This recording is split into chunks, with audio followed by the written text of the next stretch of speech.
मुख्यमंत्री देवेंद्र फडणवीस यांच्या नेतृत्वाखाली 33 कॅबिनेट मंत्रींनी आणि 6 राज्यमंत्री यांनी शपथविधी घेतलेली आहे। त्याचमध्ये मंत्रिपदासाठी अनेक आमदार इच्छुक होते। त्यामधला एक आमदार म्हणजे प्रकाश सुर्वे, शिवसेनाचे आमदार, तेही सुद्धा आपल्याला नाराज होताना पाहायला मिळत आहे। सध्या आपल्यासोबत बातचीत करण्यासाठी प्रकाश सुर्वे आजी आहेत। काय सांगणार होता, तुम्ही नाराज आहात असं चित्र पाहायला मिळत आहे? मी अजिबात नाराज नाही। मी लढणारा कार्यकर्ता आहे, संघर्ष करणारा कार्यकर्ता आहे। मला प्रचंड दुःख झालं आहे आणि ते दुःख मी काही लपवलेलं नाही आहे। पूर्वी जी एक शिवसेना होती आमची एकत्र, तेव्हा सामान्य कार्यकर्त्याला, गरीब कार्यकर्त्याला दुर्लक्ष केलं जायचं। म्हणून एकनाथ शिंदे साहेबांच्या पाठीशी असंख्य कार्यकर्ते उभे राहिले, लाखो कार्यकर्ते उभे राहिले। शिंदे साहेबांनी माझं यादीमध्ये नाव घेतलं नाही असं मी अजिबात म्हणणार नाही। त्यांचं प्रचंड प्रेम माझ्यावर आहे। ते सुद्धा गरिबीतून वर आलेले आहेत। मी सुद्धा गरीब घरातला कार्यकर्ता होतो आणि ते सुद्धा गरिबीतून वर आलेले आहेत। त्यामुळे कार्यकर्त्याचं दुःख काय ते त्यांनासुद्धा माहिती आहे। एखाद्याला संधी नाकारल्यावर काय दुःख होतं त्याची कल्पना त्यांनासुद्धा आहे। त्यांना जेव्हा संधी मिळाली त्या संधीचं त्यांनी सोनं करून दाखवलं आणि आज इथपर्यंत पोचले। मला संधी मिळाली असती मी सुद्धा त्याचं सोनं केलं असतं। पक्षाला मुंबईमध्ये प्रचंड कष्ट करून 1 नंबरपर्यंत आणलं असतं। शपथविधीच्या सोहळ्याच्या दिवशी शेवटच्या क्षणापर्यंत तुमचं नाव चर्चेत होतं, तरी तुम्ही अपेक्षित होते? ते काय बोलतो ना, तर मुंबईला 1 नंबरवर आणलं असतं आपण, याची मला खात्री होती। परंतु काही बड्या नेत्यांनी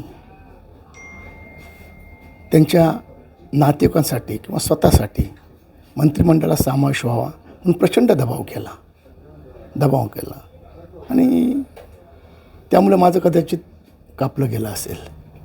पण मी त्याला डगमगून न जाता पुन्हा एकदा पक्षासाठी प्रचंड मेहनत करणार आहे आणि महानगरपालिकेमध्ये दाखवून देणार आहे की प्रकाश सुर्वे नुसता बोलत नाही, त्याचं काम बोलते, मी करून दाखवणार आहे। खुदी को अगर इतना बुलंद की खुदा बंदे से पूछे बता तेरी रजा क्या है। माझ्या मनात दुःख आहे, सल तर आहे, ही गोष्ट आहे, मला समाविष्ट न केलं, सल तर आहे।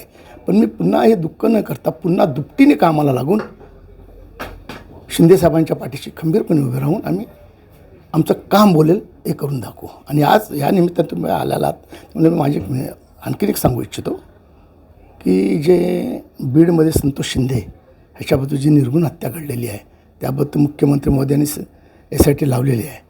पण त्याची चौकशी करून जो कोणी मोठा, कोणी काही न बघता छोटा मोठा असेल त्याला त्यांनी आत टाकलं पाहिजे आणि त्या पीडित कुटुंबाला 50 लाखाची मदत केली पाहिजे।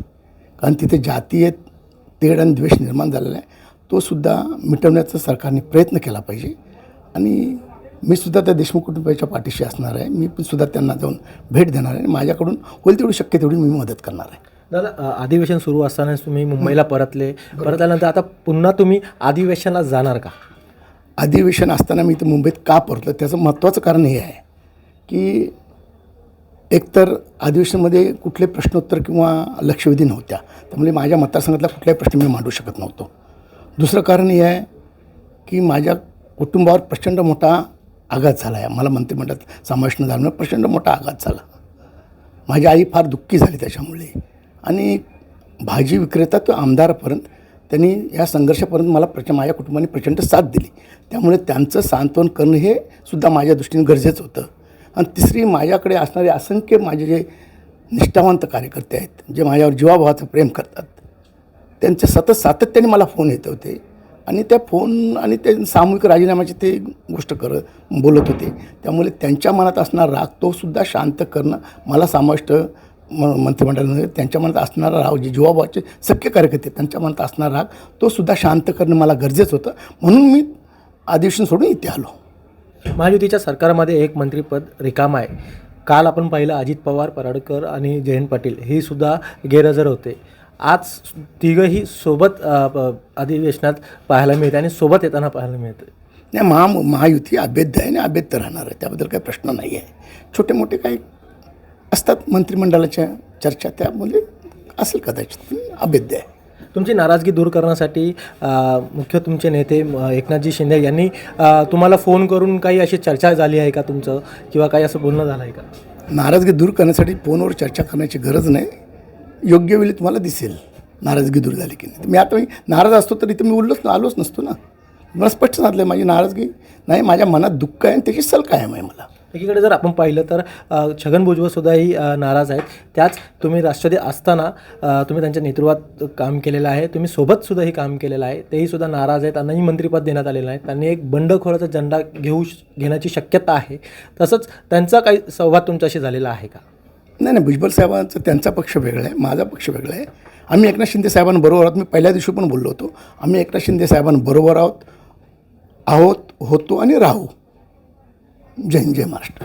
आज आपण पाहिलं तर मी नाराजगी नाही आहे, आम्ही एकनाथ शिंदे यांच्या साहेबांसोबत आहोत आणि राहणार आणि शेवटपर्यंत राहणार, असं वक्तव्य प्रकाश सुर्वे यांनी केलेलं आहे. व्हिडिओ जर्नलिस्ट स्मित बेलोसेसह विजय वंजारा, न्यूज 18 लोकमत, मुंबई.